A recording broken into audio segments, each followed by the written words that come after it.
सभी को नमस्कार। जनपद अभियांत्रिकी में आपका स्वागत है। तो आज का हमारा टॉपिक रहने वाला है स्ट्रेंथ ऑफ मटेरियल। तो स्ट्रेंथ ऑफ मटेरियल क्या रहता है, हम इसमें स्टडी करते हैं स्टैटिक चीजों की, कि जो रुकी हुई चीजें जैसे कि हमारी बिल्डिंग वगैरह, हम चलती हुई चीजों की इसमें स्टडी नहीं करते। स्टैटिक चीजों के ऊपर लगने वाले फोर्स और उस फोर्स के कारण जो उसमें इंटरनल स्ट्रेसेस और डिफॉर्मेशन पैदा हो रहे हैं, हम उनके बारे में स्टडी करते हैं। तो सबसे पहले समझेंगे कि हमारा फोर्स क्या होता है। ठीक है, फोर्स यानी कि इसको हम ले लें, किसी चीज का भार हो गया, उसका वेट, ये सारे सिनोनिम ही होते हैं फोर्स। तो कोई भी चीज चाहे वो रुकी हुई हो या फिर चल रही हो, उसके ऊपर क्या होगा, ग्रेविटेशनल एक्शन के कारण एक भार लगता है, जिसे हम क्या बोल देते हैं, हमारा फोर्स कह देते हैं। कि किसी भी चीज के मास पर ग्रेविटी के कारण लगने वाला एक्शन क्या कहलाता है, हमारा फोर्स कहलाता है। जैसे कि मास ले लिया मैंने, m kg है इसका, और ग्रेविटेशनल एक्सेलरेशन जो इसमें क्या लग गया, जिसको हम g से डिनोट करते हैं, जिसकी वैल्यू क्या रहती है 9.81 मीटर पर सेकंड स्क्वायर। ठीक है, और फोर्स हमारा क्या इसी प्रकार आ जाता है कि फोर्स बराबर मास इंटू एक्सेलरेशन। ठीक है, और ये जो हम फोर्स बात करते हैं यहां पर होते हैं ग्रेविटेशनल फोर्स। ठीक है, इसकी वैल्यू क्या रहती है, मास इंटू ग्रेविटेशनल एक्सेलरेशन हो जाता है। इसलिए जब भी हम पढ़ते हैं कि किसी चीज के ऊपर लगने वाला फोर्स हो गया, यानी कि इसका एक तरह से भार। ठीक है, अब हमने पढ़ा है कि किसी चीज पर अगर फोर्स लगता है तो चीज क्या करती है, मोशन करती है। तो यहां पर तो क्या है, जैसे कि मान लीजिए कोई टेबल वगैरह पड़ी है, उसके ऊपर उसके खुद का भार लग रहा है, तो उस भार के कारण उससे तो क्या था, जमीन में धस जाना चाहिए था, मोशन करना चाहिए था, लेकिन ऐसा नहीं होता। ऐसा क्यों नहीं होता, क्योंकि इस जमीन के कारण, ग्राउंड के कारण इस पर एक इक्वल और अपोजिट डायरेक्शन की रिएक्शन लग रही है। अगर ये 10 किलो न्यूटन का है, ठीक है, फोर्स की यूनिट क्या रहती है हमारी, न्यूटन, तो ये भी क्या हो जाएगा 10 किलो न्यूटन की इसके ऊपर एक रिएक्शन लगेगी। ये रिएक्शन कब तक लगती है, जब तक सॉइल की हमारी बेयरिंग कैपेसिटी कंप्लीट नहीं हो जाती। अगर बेयरिंग कैपेसिटी से ज्यादा हमने फोर्स लगा दिया तो ये क्या हो जाएगा, हमारा जो स्पेसिमेन है, कोई भी टेबल वगैरह है, वो नीचे धस जाएगा। ठीक है, और ये जो रिएक्शन यहां पे जनरेट हुई है, हमें बस उसी की स्टडी करनी है। हम स्टडी पता है बाहर वाली रिएक्शन की इसलिए कर लेते हैं क्योंकि ये दोनों रिएक्शन हमें पता है एक दूसरे के बराबर है, खाली मैग्नीट्यूड इनका बराबर है, लेकिन सिर्फ डायरेक्शन में अपोजिट है ये। इसलिए हम बाहर वाले जो फोर्सेस लग रहे हैं उन्हीं का एनालिसिस करके इंटरनल रिएक्शन भी निकाल लेते हैं। ठीक है, अब देखेंगे कि फोर्स की यूनिट क्या होती है। मास की यूनिट हमें पता है किलोग्राम है, एक्सेलरेशन की क्या होती है, मीटर पर सेकंड स्क्वायर। तो फोर्स की यूनिट क्या होगी, किलोग्राम मीटर पर सेकंड स्क्वायर, जिसको हम और किससे डिनोट कर देते हैं, हमारे न्यूटन से। ठीक है, न्यूटन एन से डिनोट कर लेते हैं। और हमें पता होना चाहिए कि 1 न्यूटन का मतलब क्या होता है, 1 किलोग्राम मीटर पर सेकंड स्क्वायर। ठीक है, तो इसे आप नोट कर सकते हैं, आगे से इसे हमेशा याद रखें। अब हम पढ़ेंगे कि फोर्स हमारा कितने टाइप का होता है। ठीक है,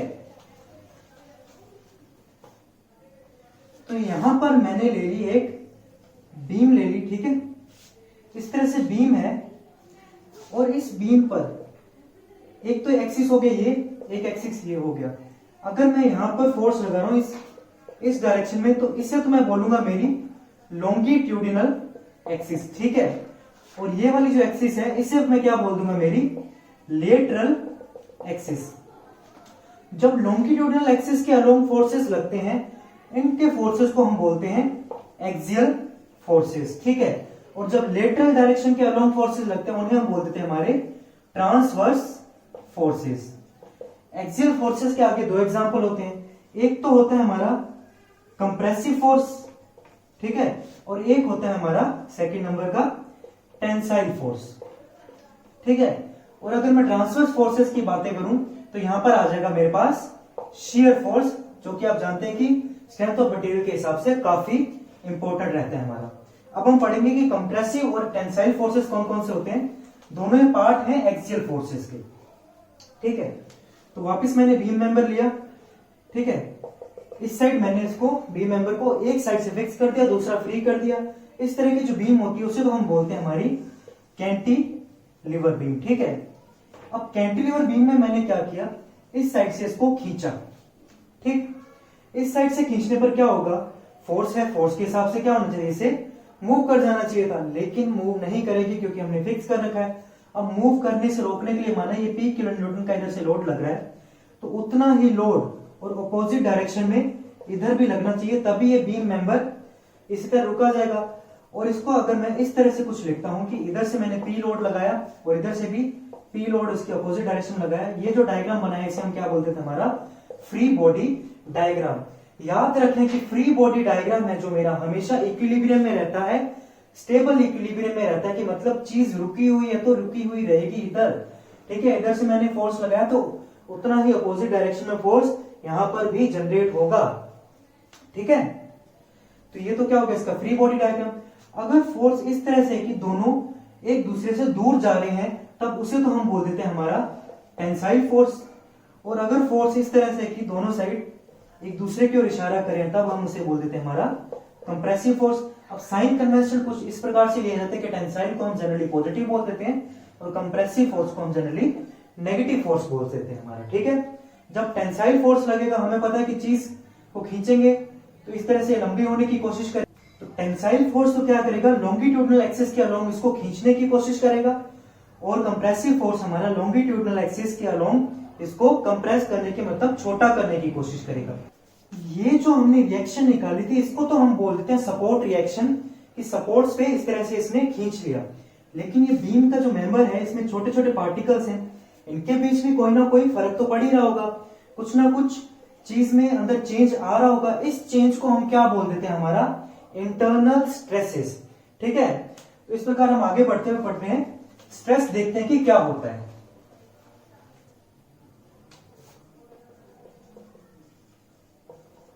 तो वापिस हमने क्या ली, हमारा एक बीम मेंबर लिया, बीम को मैंने इस तरह से दोनों तरफ से खींचना शुरू किया। अगर मान लेते कि मैंने इधर 10 किलो न्यूटन का फोर्स लगाया है और इस साइड 8 किलो न्यूटन का लगाया है, तो अभी तो क्या होगा, दोनों का जो ओवरऑल बैलेंस निकालू मैं, तो इस डायरेक्शन में 2 किलो न्यूटन का एक्स्ट्रा बच जाएगा, ठीक है। तो ये क्या करेगा, इस बीम को इधर खींचने की कोशिश करेगा, और जैसे ही बीम मूव करना स्टार्ट हो तो स्ट्रक्चर नहीं मैकेनिज्म कहलाता है। हमें बीम की बात करनी तो दोनों साइड फोर्सेस बराबर रखने पड़ेंगे। अब फोर्स हमने लगा दिया, बीच में से कहीं मैं इसको काट लेता हूं, तो काटने पर मेंबर लिया, ये तो फोर्स लग रहा था इधर, अब ये अपोजिट डायरेक्शन में लगना चाहिए क्योंकि बीम हमारी क्या है, रुकी हुई है, स्टेबल रहनी चाहिए। तो पूरा एरिया है जो वो कैसे डिस्ट्रीब्यूट करे, तो इस पूरे एरिया पर इस फोर्स को जब मैं इक्वली डिस्ट्रीब्यूट कर दूंगा वही चीज क्या कहलाती है, मेरी स्ट्रेस। तो स्ट्रेस की अगर मैं डेफिनेशन दूं तो क्या होती है कि ये जो फोर्स लग रहा है इस फोर्स के परपेंडिकुलर एरिया मतलब क्रॉस सेक्शनल एरिया पर लगने वाला जो फोर्स होता है वही मेरा क्या कहलाता है, स्ट्रेस। याद रखें स्ट्रेस की जब भी हम कैलकुलेशन करें हमेशा 90 डिग्री के जो लगने वाला हमारा एरिया है उसके ऊपर ही करेंगे, और जब 90 डिग्री के ऊपर लगने वाले एरिया के ऊपर स्ट्रेस निकाला जाता है उस स्ट्रेस को नाम दिया जाता है हमारा नॉर्मल स्ट्रेस, ठीक है। जब इस 90 डिग्री के अलोंग लगने वाले एरिया पर स्ट्रेस निकाला जाता है उसे बोलते हैं हम नॉर्मल स्ट्रेस। अब जैसे हमारे फोर्स थे दो तरह के, कंप्रेसिव और टेंसाइल फोर्स, उसी तरह से स्ट्रेस भी क्या हो जाएंगे, यहां पर टेंसाइल फोर्स के कारण लगने वाला स्ट्रेस क्या हो जाएगा, टेंसाइल स्ट्रेस, ठीक है। इसी तरह अगर मैंने कंप्रेशन के कारण लगने वाला जो यहां पर फोर्स है ये मेरा क्या हो जाएगा, यहां स्ट्रेस लगेगा, उसको क्या बोल दूंगा मैं, कंप्रेसिव स्ट्रेस, ठीक है। तो ये था टेंसाइल, ये कंप्रेसिव, दोनों पार्ट किसके होते हैं, नॉर्मल स्ट्रेस के। इसकी यूनिट निकालो तो क्या आ जाएगी, फोर्स की यूनिट हमें पता है न्यूटन में होती है। उसके बाद क्रॉस सेक्शनल एरिया होता है, उसे हम किस में लेते हैं, मतलब एरिया है तो मीटर स्क्वायर में यूनिट, तो न्यूटन पर मीटर स्क्वायर को और मैं क्या बोल देता हूं, मेरा पास्कल, ठीक है। न्यूटन पर मीटर स्क्वायर को और हम क्या लिख देते हैं, पास्कल लिख देते हैं। अब पास्कल को देख के एक और चीज याद आती है कि जो हमारा प्रेशर होता है उसकी यूनिट भी तो पास्कल होती है। तो प्रेशर और स्ट्रेस में क्या फर्क होता है, स्ट्रेस तो अभी हमने देखी, ये कौन से हैं, इंटरनल इफेक्ट, ठीक है। ये जो बाहर हमने एक्सटर्नल फोर्सेस के कारण प्रोड्यूस होने वाले इंटरनल इफेक्ट को हमने क्या बोल दिया, स्ट्रेस। और जो एक्सटर्नल इफेक्ट होते हैं कि मतलब बाहर ही हमने लोड लगा दिया, बाहर लगने वाले लोड के कारण जो फर्क पड़ रहा है उसे हमने क्या बोल दिया, हमारा प्रेशर। तो ध्यान रखें कि प्रेशर और स्ट्रेस में क्या फर्क होता है, खाली इनकी यूनिट सिमिलर होती है, दोनों चीजें अलग अलग होती हैं। स्ट्रेस तो हमारा क्या है, किसी बॉडी के ऊपर लगने वाले इंटरनल जो चेंजेस हैं उसे हमने क्या बोल दिया, हमारा स्ट्रेस, ठीक है। अब स्ट्रेस के बाद पढ़ेंगे नेक्स्ट टर्म हमारी स्ट्रेन। उससे पहले हम देख लेते जो हमारा स्ट्रेस था, ठीक है, हमने निकाला क्या था, होता क्या है ये, किसी क्रॉस सेक्शनल एरिया पर लगने वाला जो फोर्स है उसे हमने क्या बोल दिया, हमारा स्ट्रेस बोल दिया। अगर वो 90 डिग्री पर है लगने वाले, जो फोर्स लग रहा था मेरा, इस फोर्स के 90 डिग्री पर मैंने कोई एरिया कट किया है, अगर उस पर मेरा फोर्स लग रहा है तो उसे तो मैं क्या बोल दूंगा, नॉर्मल स्ट्रेस, ठीक है, इसे नॉर्मल स्ट्रेस नाम दे दिया। अब इसी तरह इस स्ट्रेस में इकाई क्या निकाली थी हमने, यूनिट निकाली थी, फोर्स के लिए न्यूटन, क्रॉस सेक्शन एरिया के लिए मीटर स्क्वायर, जिसको हमने नाम दे दिया था पास्कल।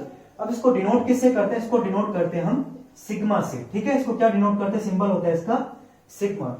अब स्ट्रेस के बाद बढ़ते हुए स्ट्रेन की ओर,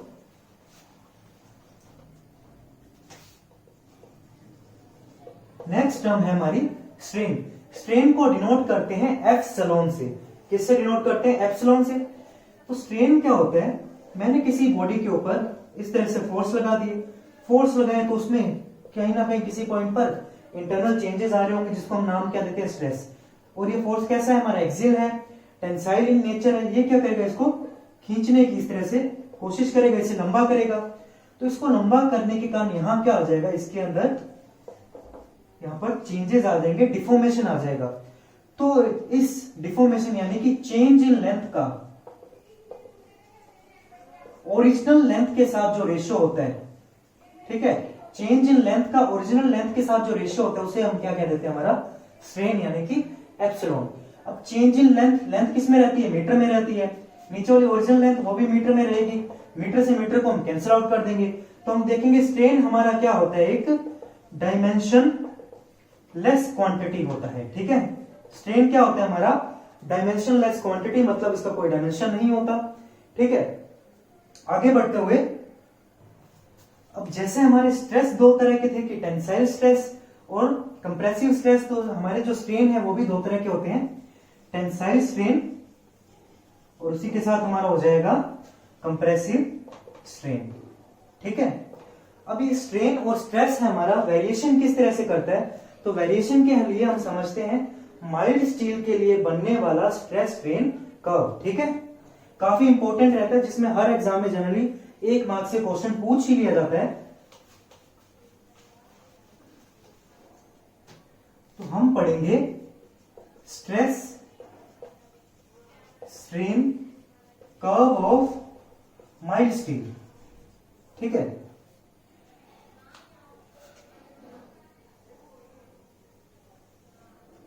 तो माइल्ड स्टील का मतलब पहले समझते हैं। माइल्ड स्टील मतलब होता है हमारा Fe250, जिसमें जो इसकी यील्ड स्ट्रेंथ आती है Fi, वो कितनी आती है, 250 न्यूटन पर mm², ठीक है।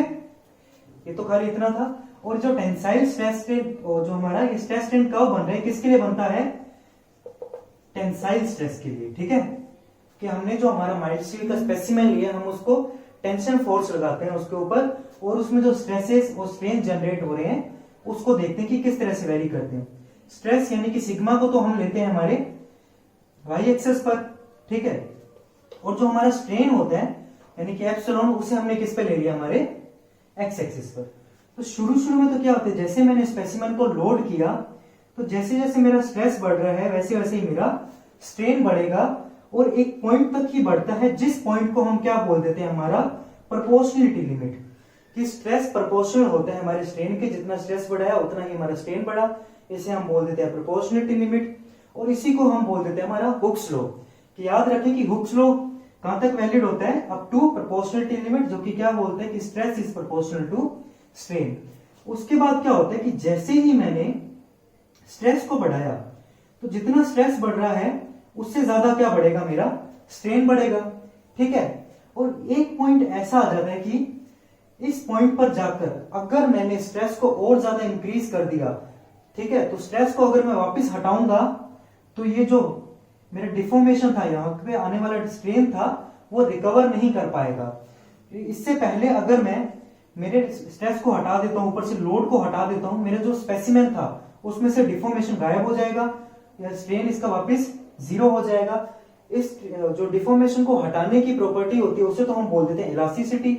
और ये जो पॉइंट होता है जहां तक ये मटेरियल डिफॉर्मेशन को गायब कर देता है लोड को हटाने पर, उस पॉइंट को हम बोल देते हैं हमारी इलास्टिक लिमिट। अब सबसे बड़ी कंफ्यूजन ये होती है कि जो हुक्स लॉ होता है कि बोलते हैं कहां तक वैलिड है या फिर हमारा स्ट्रेस स्ट्रेन के कहां तक प्रोपोर्शनल है।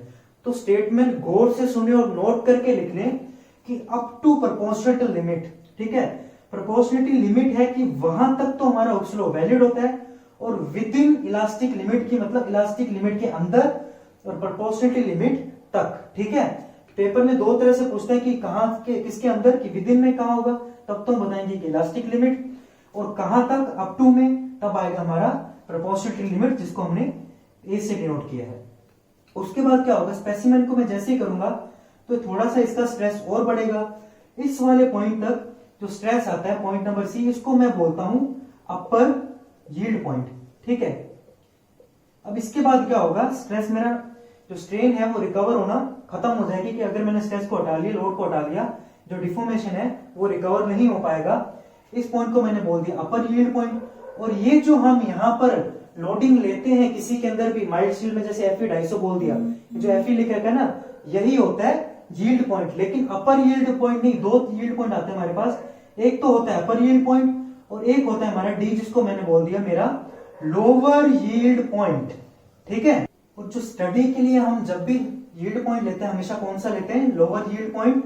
तो एक नंबर में ऑब्जेक्टिव में ये भी पूछते हैं कि हम यील्ड पॉइंट कौन सा लेते हैं, अपर या फिर लोअर या फिर Fe250 में जो 250 न्यूटन पर mm² लिखा हुआ होता क्या है, लोअर यील्ड पॉइंट। अब इसके बाद क्या होगा, बिना स्ट्रेस को बढ़ाए स्ट्रेन मेरा बढ़ता जाएगा, ठीक है। बिना स्ट्रेस को बढ़ाए स्ट्रेन मेरा बढ़ता जाएगा। और ये जो पॉइंट हमारा एरिया कहलाता है, इसे हम क्या बोल देते हैं, हमारा यील्ड प्लेट्यू, ठीक है। कि कहां तक बिना स्ट्रेस को बढ़ाए मेरा स्ट्रेन बढ़ता जाएगा, उसे बोल दूंगा यील्ड प्लेट्यू। अब ऐसे मान लीजिए कि कोई दीवार हमारी साइड आ रही है, हम क्या करते हैं कि दीवार को ऐसे रोकने की कोशिश करते हैं। तो यहां पर क्या होता है कि इसकी स्ट्रेंथ खत्म हो जाती है कि नहीं अब हम दीवार को नहीं रोक पाएंगे, तो एक बार ये हार मान जाता है कि दीवार इधर चलती जा रही है, चलती जा रही है। एक पॉइंट पर क्या होता है कि पार्टिकल रीअरेंज होना स्टार्ट हो जाते हैं कि चलो ऐसे नहीं रोक रहे, किसी और तरीके से रोक के देख लेते हैं। तो अब क्या होगा, जैसे जैसे मैं स्ट्रेस बढ़ाऊंगा वैसे वैसे स्ट्रेन बढ़ रहा है, मतलब स्ट्रेन बढ़ रहा है तो साथ में स्ट्रेस भी बढ़ रहा है। और ये जो पॉइंट होता है इस तरह से, इससे मैं क्या बोल देता हूं, मेरा स्ट्रेन हार्डनिंग रीजन, ठीक है। इस रीजन में क्या होता है, पार्टिकल का रीअरेंजमेंट होता है, उसके कारण जैसे मेरा स्ट्रेन बढ़ रहा है तो स्ट्रेस भी बढ़ रहा है। तो एक पॉइंट मैक्सिमम आ जाता है जिसे मैं क्या बोल देता हूं, मेरी अल्टीमेट स्ट्रेंथ पॉइंट बोल देता हूं, ठीक है। इस पॉइंट को क्या बोल देता हूं, मेरा अल्टीमेट स्ट्रेंथ। अल्टीमेट स्ट्रेंथ के बाद क्या होगा, वापिस इसमें जैसे हमने इस तरह से स्टील का बार लिया तो इधर क्या हो जाएगा, क्रॉस सेक्शन एरिया कम होना स्टार्ट हो जाता है, इधर कप कोन बनना स्टार्ट हो जाता है, ठीक है। इस तरह से कप कोन फेलियर बनना स्टार्ट हो जाता है। तो जैसे से क्रॉस सेक्शन एरिया कम हुआ, नीचे हमने स्ट्रेस क्या लिया था, फोर्स अपॉन एरिया। नीचे एरिया कम होगा तो बराबर फोर्स के लिए स्ट्रेस हमारा बढ़ेगा, तो अचानक से स्ट्रेस बढ़ना स्टार्ट हो जाता है। इस तरह से कर्व कुछ बनता है हमारा, ठीक है। और यहां पर आकर जो पॉइंट है हमारा एकदम फ्रैक्चर हो जाता है, जो हमने बार ली थी फ्रैक्चर हो जाती है। और फेलियर कौन सा बोलते हैं हम उसे, कप कोन फेलियर। और इस पॉइंट जो लास्ट पॉइंट आता है उसे बोलते हैं हम उसकी फ्रैक्चर या फिर रप्चर की स्ट्रेंथ, ठीक है। अब यहां तक का जो स्ट्रेन होता था, हमने लिया था कि ये स्ट्रेन रिकवर हो जाता है, तो रिकवर होने वाला स्ट्रेन होता है उसे तो बोलते हैं हम इलास्टिक स्ट्रेन। और जिस स्ट्रेन को मैं रिकवर नहीं कर पाता हूं उसे मैं क्या बोल देता हूं, मेरा प्लास्टिक स्ट्रेन। क्योंकि प्लास्टिसिटी का मतलब क्या होता है, किसी चीज के अंदर डिफॉर्मेशन डाला तो डिफॉर्मेशन स्ट्रेस को हटाने के बाद, लोड को हटाने के बाद भी परमानेंट हो गया। सबसे पहला पॉइंट जहां स्ट्रेस प्रोपोर्शनल होता है स्ट्रेन के, उसे हमने बोला प्रोपोर्शनलिटी लिमिट। उसके बाद बोला हमने इलास्टिक लिमिट की, जहां तक अगर मैंने लोड को हटा भी दिया तो स्ट्रेन डिफॉर्मेशन में रिकवर हो जाएगा। उसके बाद क्या upper yield point, lower yield point जो स्टडी के लिए लेते हैं, जैसे Fe250 में 250 न्यूटन पर mm², वो कौन सा हमारा लोअर यील्ड पॉइंट। उसके बाद क्या होता है, बिना स्ट्रेस को बढ़ाए स्ट्रेन लगातार बढ़ रहा है, इसको बोलते हैं यील्ड प्लेट्यू। उसके बाद हमने क्या किया, पार्टिकल रीअरेंज हो जाते हैं, जिसको हमने बोल दिया स्ट्रेन हार्डनिंग रीजन। एक पॉइंट पर जाकर अल्टीमेट स्ट्रेंथ आ जाती है। अल्टीमेट स्ट्रेंथ के बाद क्या हो जाता है, पार्टिकल का यहाँ पर एरिया कम होने लग जाता है। एरिया कम हुआ हमारा तो सेम फोर्स के लिए स्ट्रेस बढ़ने लग जाता है। स्ट्रेस बढ़ा तो लास्ट तक जाके रप्चर हो जाता है। रप्चर कैसा होता है, डक्टाइल मटेरियल है। और यहाँ पर हमने बोल दिया कब कौन हमारा फेलियर। और ये था पूरा स्ट्रेस स्ट्रेन कर्व, ठीक है हमारा। तो थोड़ा सा क्लीन बना देता हूं आपके लिए।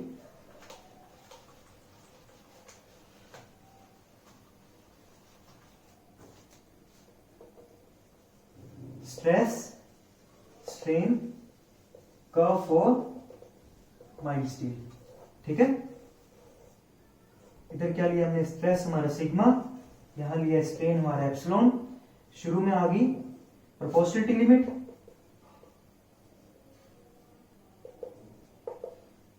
ठीक है, जहां तक हुक्स लॉ वैलिड होता है, जहां तक यानी कि अप टू। उसके बाद क्या होगा, इलास्टिक रीजन है, मतलब इलास्टिक वो प्रॉपर्टी होगी इलास्टिसिटी कि जहां तक अगर मैंने स्ट्रेस को वापस हटा भी लिया, लोड को हटा भी लिया, तो डिफॉर्मेशन सारा रिकवर हो जाएगा, बॉडी अपनी ओरिजिनल शेप में आ जाएगी। तो बी को तो मैं क्या बोलता हूं, इलास्टिक लिमिट, ठीक है। और यहां तक जो डिफॉर्मेशन आता है उस डिफॉर्मेशन यानी स्ट्रेन को मैं क्या बोल देता हूं, मेरा इलास्टिक स्ट्रेन। और उसके बाद जो भी स्ट्रेन आएगा मेरा कौन सा स्ट्रेन आएगा, प्लास्टिक स्ट्रेन। उसके बाद क्या होता है, एक यील्ड पॉइंट आता है जिसको मैं बोल देता हूं मेरा अपर यील्ड पॉइंट। पार्टिकल में अरेंजमेंट होता है इधर, तो इसके बाद क्या बोल देता हूं मैं, जो नीचे वाला पॉइंट आता है उसे मैं क्या बोल देता हूं, मेरा लोअर यील्ड पॉइंट। इसके बाद क्या होगा, बिना स्ट्रेस को बढ़ाए मेरा स्ट्रेन बढ़ गया, और ये जो एरिया आता है इसे हम क्या बोल देते हैं, हमारा यील्ड प्लेट्यू, ठीक है। इसके बाद पार्टिकल रीअरेंज हो गए, तो ये रीजन मेरा कौन सा हो गया, स्ट्रेन हार्डनिंग रीजन, ठीक है। स्ट्रेन हार्डनिंग के बाद पार्टिकल क्या होंगे, अब दूर दूर होना स्टार्ट हो गए, कब कौन बनना स्टार्ट हो गया, तो इस रीजन को हम क्या बोल देते हैं, हमारा नेकिंग रीजन।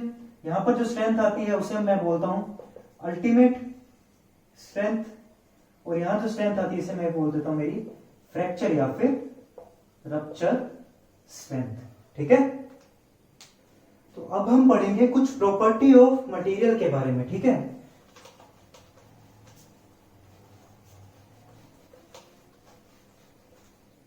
तो सबसे पहली प्रॉपर्टी जो हम यहां पर देखेंगे वो है हमारी डक्टिलिटी, ठीक है। तो डक्टिलिटी का मतलब है किसी चीज को खींचकर लंबे वायर बना पाना, ठीक है। तो वायर वगैरह बनाने की जो प्रोसेस होती है, जो उसकी प्रॉपर्टी होती है उसे हम बोल देते हैं हमारी डक्टिलिटी। कि हम जैसे देखते हैं कि हमारा स्टील है, उसको खींच के हम बार वगैरह बना लेते हैं, लेकिन कंक्रीट क्या होता है, उसको ऐसे खींच नहीं सकते। तो क्या हो जाएगा, मेरा जो स्टील है कंक्रीट से ज्यादा डक्टाइल हो जाएगा। और वैसे अगर मैंने कार्बन कंटेंट को ज्यादा इंक्रीज कर दिया, ठीक है, स्टील में कार्बन कंटेंट को इंक्रीज कर दिया, तो मेरी डक्टिलिटी है जो वो क्या हो जाएगी, डिक्रीज हो जाएगी। हम देखते हैं कि हमारा स्टील है हार्ड हो जाता है, थोड़ा मजबूत हो जाता है, लेकिन डक्टिलिटी उसमें कम हो जाएगी, वो मटेरियल क्या हो जाएगा, ब्रिटल हो जाएगा, ठीक है, आसानी से टूट जाएगा। अब डक्टिलिटी के बाद मैं नेक्स्ट पढ़ूंगा मेरी ब्रिटलनेस। डक्टिलिटी का मतलब तो क्या था, हमारे पास किसी चीज को आराम से हम खींच सकते हैं कि वो बिना टूटे, लॉन्ग एलोंगेशन उसमें आ जाओ। ब्रिटलनेस का मतलब क्या है, उसको जब खींचेंगे तो उसमें डिफॉर्मेशन एलोंगेशन बिल्कुल भी ना आए, तो उन तरह के मटेरियल को हम क्या बोल देते हैं, ब्रिटल मटेरियल। तीसरी जो प्रॉपर्टी है हमारी वो होती है हमारी मैलेबिलिटी, ठीक है। मैलेबिलिटी का मतलब होता है किसी चीज के ऊपर ऐसे कंप्रेस करके फोर्स लगाकर उसकी शीट्स बना पाना, ठीक है, किसी चीज की शीट बना पाना आराम से उसको प्रेस करके, तो उसे हम प्रॉपर्टी को क्या बोल देते हैं, मैलेबिलिटी। मैलेबिलिटी के बाद नेक्स्ट प्रॉपर्टी को बढ़ते हैं, काफी इंपॉर्टेंट है ये, इलास्टिसिटी, ठीक है। तो इलास्टिसिटी मैंने क्या बताया था कि किसी चीज के ऊपर हमने फोर्स लगाया, उसके अंदर डिफॉर्मेशन आया। अब उसके अंदर जो डिफॉर्मेशन आ चुका है, फोर्स को वापस हटाने के बाद अगर वो मटेरियल है अपनी ओरिजिनल शेप को गेन कर लेता है, तब तो हम उसे क्या बोल देते हैं, इलास्टिक मटेरियल। और अगर वो गेन नहीं कर पाता उसे हम बोल देते हैं प्लास्टिक मटेरियल, ठीक है। ओरिजिनल शेप में वापस आने की जो प्रॉपर्टी है उसे बोल दी इलास्टिसिटी, और ओरिजिनल शेप में वापस नहीं आने की मतलब परमानेंट डिफॉर्मेशन होने की जो प्रॉपर्टी है उसे हम क्या बोलते हैं, हमारी प्लास्टिसिटी। अब आगे बढ़ते हुए एक प्रॉपर्टी तो रहती है हमारी हार्डनेस, ठीक है, और एक प्रॉपर्टी होती है हमारी टफनेस। तो हार्डनेस का बेसिकली मटेरियल होता है, मतलब होता है कि आपने देखा होगा, बोलते हैं कि मेरे जो मोबाइल का ग्लास है, इसका जो गोरिल्ला ग्लास है इतनी हार्ड है, ये इतनी हार्डनेस का है, ठीक है। तो हार्डनेस का मतलब क्या होता है, स्क्रैच रेजिस्टेंस या फिर एब्रेजन बोल देते हैं इसको, स्क्रैच या फिर एब्रेजन का जो रेजिस्टेंस होता है उस वाली प्रॉपर्टी को हमने क्या बोल दिया, हार्डनेस, कि किसी चीज को खुरच कर देख रहे हैं, स्क्रैच करके देख रहे हैं। और टफनेस का मतलब क्या होता है कि वो इंपैक्ट लोडिंग या फिर हमारी जो साइक्लिक लोडिंग है उसको कितना रेजिस्ट कर पाता है। इंपैक्ट मतलब मैंने जैसे इसके ऊपर ऐसे करके डिफॉर्मेशन लाने की कोशिश की, मतलब अचानक से मैंने उसके ऊपर फोर्स लगाया तो उसको मैंने क्या बोल दिया, इम्पैक्ट।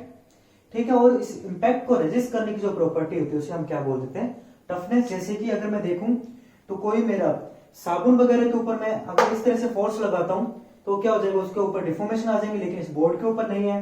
मतलब मेरा बोर्ड है उस साबुन के टुकड़े के मुकाबले ज्यादा टफ है। ठीक है, अब हार्डनेस में क्या पूछते हैं, जनरली हमसे पूछ लेते हैं कि हम हार्डनेस को मेजर कैसे करते हैं। तो हार्डनेस को मेजर करने के लिए हमारे पास दो टेस्ट होते हैं। एक टेस्ट तो है हमारा मोर्स टेस्ट, ठीक है, एक टेस्ट होता है हमारा मोर टेस्ट, और दूसरा होता है हमारा ब्रेनल्स हार्डनेस टेस्ट। अब ये टेस्ट में क्या होता है, कैसे होता है, वो आपके किसी काम का नहीं, आपसे खाली नाम पूछा जाएगा। क्या क्या नाम है, मोर टेस्ट और दूसरा ब्रेनल हार्डनेस टेस्ट। ठीक है, अब ये तो थी हमारी कुछ प्रॉपर्टीज। अब प्रॉपर्टीज के बाद हम कुछ टर्मिनोलॉजी देख लेते हैं कि कुछ चीजें होती हैं जो हमारे स्ट्रेंथ ऑफ मटेरियल में काफी जगह पूछी जाती हैं, डिफरेंट डिफरेंट एक्सप्लेनेशन है। सबसे पहले हम लेते हैं हमारा क्रीप। ठीक है, क्रीप आपने काफी बार सुन रखा होगा कि क्रीप इसमें आ गया, इसमें क्रीप है। तो क्रीप रहता है मेरा टाइम डिपेंडेंट। ठीक है, एक तो ऑब्जेक्टिव में पूछते हैं कि क्रीप कैसा होता है, वो होता है टाइम डिपेंडेंट, और उसके साथ तो permanent deformation due to sustained loading. ठीक है, इसका मतलब है कि मैंने किसी चीज के ऊपर इस तरह से टेंसाइल फोर्स लगा रखा है, टेंसाइल फोर्स लगा है तो स्ट्रेस जनरेट हो रहे हैं, स्ट्रेस जनरेट हो रहे हैं तो उसके अंदर यहाँ पर कुछ स्ट्रेन भी आ जाएंगे। मान लिया इतने स्ट्रेन आ गए। ठीक है, अब ये वाला जो स्ट्रेन का पार्ट था इसको तो हम क्या बोलते थे, हमारा इलास्टिक स्ट्रेन है, मतलब कि रिकवर हो जाता है। लेकिन बराबर स्ट्रेस पर भी धीरे धीरे क्या होता है, पार्टिकल एक दूसरे से टूटना स्टार्ट हो जाते हैं। इनके बीच का जो इंटरमोलिकुलर अट्रैक्शन फोर्सेज है वो थोड़े से वीक हो जाते हैं। क्यों वीक होते हैं, एक तो टाइम, ज्यादा टाइम के लिए हमने फोर्स लगा दिया, या फिर थोड़ा सा टेम्परेचर का वेरिएशन हो गया तो उनके बीच की बॉन्डिंग कम हो जाती है। तो पार्टिकल, यहाँ के पार्टिकल हैं, थोड़े थोड़े एक दूसरे से दूर होने स्टार्ट हो जाते हैं। जब दूर होंगे तब इसमें थोड़ा सा एक्स्ट्रा स्ट्रेन आ जाएगा, और ये जो एक्स्ट्रा स्ट्रेन आया ना यहाँ तक, इसी को हम बोल देते हैं हमारा क्रीप। एक तो क्या है कि लोडिंग हमारी कांस्टेंट थी, कांस्टेंट लोडिंग के बावजूद भी जैसे जैसे टाइम बढ़ा वैसे वैसे मेरा कुछ एक्स्ट्रा स्ट्रेन आ गया जो कि प्लास्टिक है, परमानेंट है, और जिसको मैं क्या नाम देता हूं, मेरा क्रीप स्ट्रेन। ठीक है, तो ये एक तरह का स्ट्रेन होता है, परमानेंट डिफॉर्मेशन होता है। ठीक है, और किसके डिपेंडेंट होता है, जितना ज्यादा टाइम बढ़ेगा उतना ही ज्यादा मेरा क्रीप होगा। अब हम देखते हैं फैक्टर अफेक्टिंग क्रीप के। इस क्रीप को कौन कौन से फैक्टर अफेक्ट करते हैं। एक तो हमने देखा कौन सा फैक्टर है, टाइम। दूसरा फैक्टर क्या हो जाएगा कि हम लोड लगा रहे हैं, सस्टेन लोडिंग के कारण हो रहा है, कांस्टेंट लोड के कारण, तो खुद मैग्नीट्यूड ऑफ लोड। दूसरा नेचर ऑफ लोड, कि हम मेरा स्टैटिक लोड है या फिर डायनेमिक लोड है। ठीक है, और इसके साथ क्या आ जाएगा, टेम्परेचर। तो ऑब्जेक्टिव में आपसे ये पूछ सकता है कि क्रीप को इफेक्ट करने वाले कौन से फैक्टर होते हैं। टाइम होता है हमारा, टेम्परेचर होता है, मैग्नीट्यूड ऑफ लोड होता है, और स्टैटिक लोड है या फिर डायनेमिक है, मतलब कि हमने मोड ऑफ लोड कौन सा लगाया है, किस तरह से उसके ऊपर लोडिंग की है। ठीक है, आगे बढ़ते हुए नेक्स्ट टॉपिक है हमारा स्ट्रेस रिलैक्सेशन।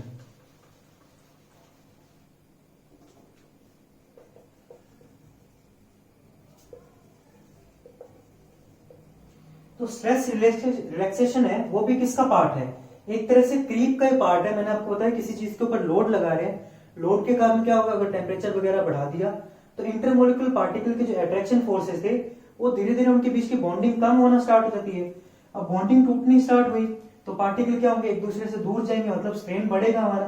तभी आपने देखा होगा कि अगर मैंने किन्हीं दो खंभों के बीच ऐसे वायर एकदम कस के भी लगा दिए तो धीरे धीरे टाइम के साथ वायर क्या हो जाएगी, सैग करने लग जाएगी। और इसी सैगिंग के फिनोमिना को हम क्या बोलते हैं, स्ट्रेस रिलैक्सेशन। होता किस तरह से कि यहाँ पर मेरा स्ट्रेस था सिग्मा, यहाँ पर था स्ट्रेन एप्सिलॉन। शुरू में तो क्या था, यहां तक मेरा स्ट्रेस आ गया। ठीक है, ठीक है, मैक्सिमम स्ट्रेस कितना आ गया, इस तरह से।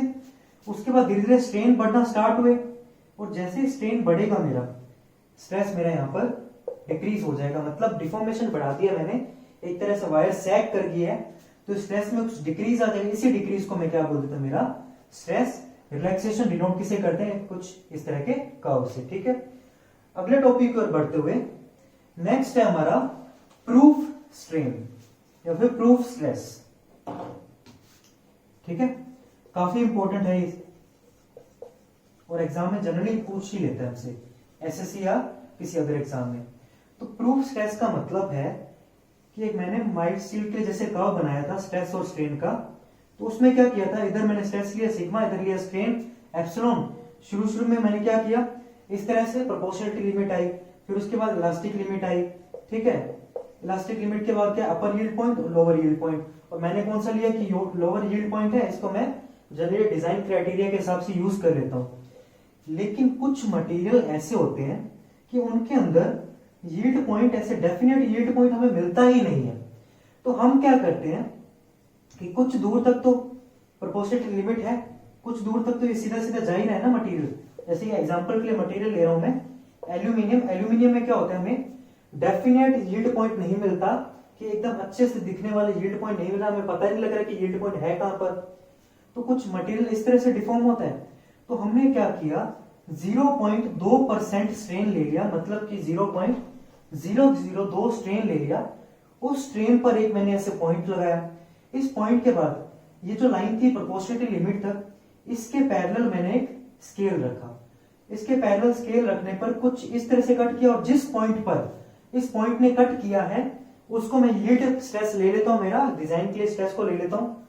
और ये जो स्ट्रेन होता है ना, इस स्ट्रेन को तो बोलते हैं हम प्रूफ स्ट्रेन, और प्रूफ स्ट्रेन के रिलेटिव में जो स्ट्रेस आता है उसे हम क्या बोलते हैं, हमारा प्रूफ स्ट्रेस।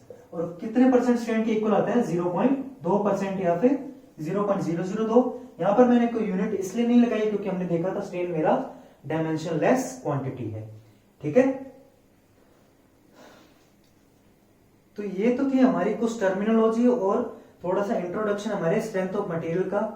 तो होप सो आपको ये लेक्चर समझ आया होगा। तो प्लीज ज्यादा से ज्यादा लाइक, शेयर और सब्सक्राइब जरूर करें। Thank you.